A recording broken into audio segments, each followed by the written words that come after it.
MMA Meltdown on the Fight Network continues. Excellent conversation that we had with the Marine, Mike Richman. A great performance against Nam Phan as well. He was a 4-1 favorite. Joey Odessa sets the numbers, and Mike Richman passed that test.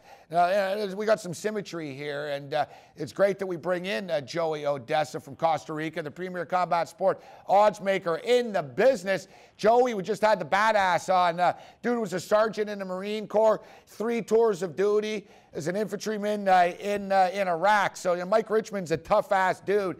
But you've told me about your father before, also a former military man, a veteran, and you tweeted out a picture of your old man in a bar, I believe, in Cambodia. And man, your father looks like a scary dude, man. He looks like Chuck Norris / Rambo on the loose. You know, he's having a beer at the bar in Cambodia, and as you stated, he carries a wallet. Badass, right? Like, your father ain't messing around. Yeah, all 5 foot, 5'7" or 8. He was a tunnel rat over there. He was one of the small guys, so he jumped down in the hole all the time. Tunnel rat. So this is where you get your mean streak from, huh, Joey? It's in my DNA, I guess. So, Joey, we just had Richman on, and we were talking about 2 million viewers on Bellator, but we got some big UFC cards coming up right now. Got a couple of championship fights around the corner, but we had a big free TV card the other night with the UFC. I feel bad for Cub Swanson because it seems to me they never wanted Cub Swanson to get a title shot. The guy won a bunch of fights. He was never going to get a look at it. And yes, he even admits it. He goes, I was exposed. You know, Edgar took him down repeatedly, and rinse and repeat. It was very GSP Dan Hardy-ish. But the fact is, you know, a lot of other guys got title shots that would have gotten taken down too if they didn't have a ground game. It sucks for Cub. It is what it is. But holy crap, Frankie Edgar, that was freaking dominant.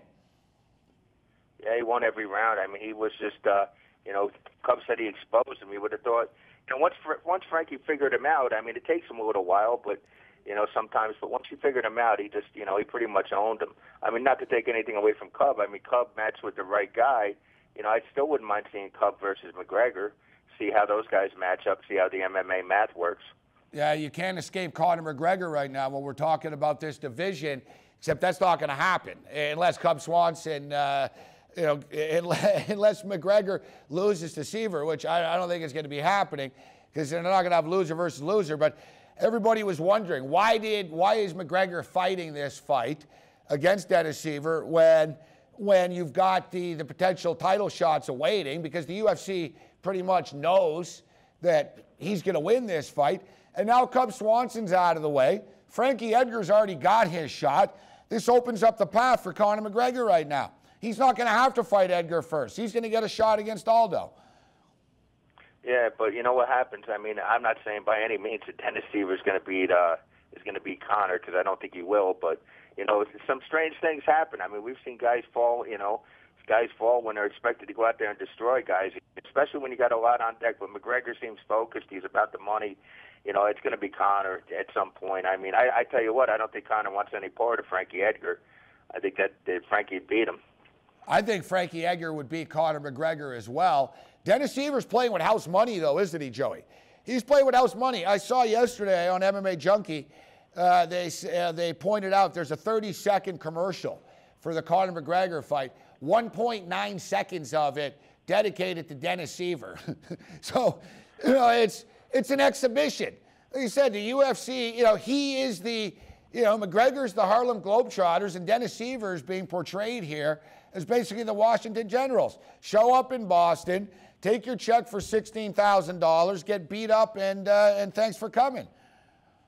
Yeah, I mean, if you look at it, I mean, Richman just beat Nam Phan, and, you know, he knocked him out.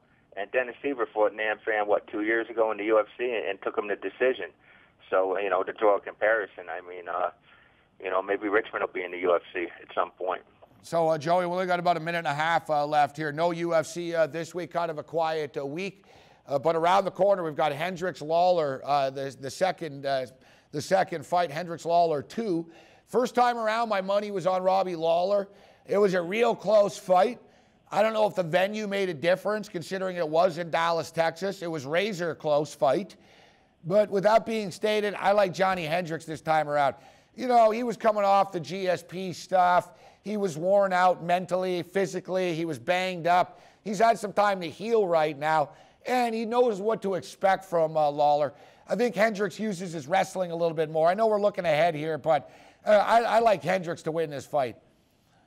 Yeah, he opened last time. I opened him about a 5-1 favorite, and heck, right now he's like minus 200, minus 220. That's what I'm saying. There was a couple. Yeah, I mean, you're getting double. You know, if you bet him for 1 unit last time, you probably want to double up on him this time if you laid the price. You know, I think Hendricks will win the fight 16-2. You know, I think he'll walk out of there 17-2. You know, Lawler's tough though. I tell you, Lawler's one of those guys that, you know, defies logic. He just keeps coming back. He's older, but you know, he's older as far as, you know, time in the UFC. But you know, it's just like, you know, he reached his second. You know, he's peaking now. He really is. Guys he's not supposed to beat. He really is one of the, you know, the baddest men on the planet, Robbie Lawler. Just ruthless for a reason. Joey, we've got to wrap it up, unfortunately, already. But if you want extended conversations with Odessa, tune in to MMA Meltdown Radio every Tuesday night at 10 o'clock Eastern on Sirius XM, channel 167. We'll take a quick break. We'll come back and wrap it up. We got an interesting video/photo to wrap it up with.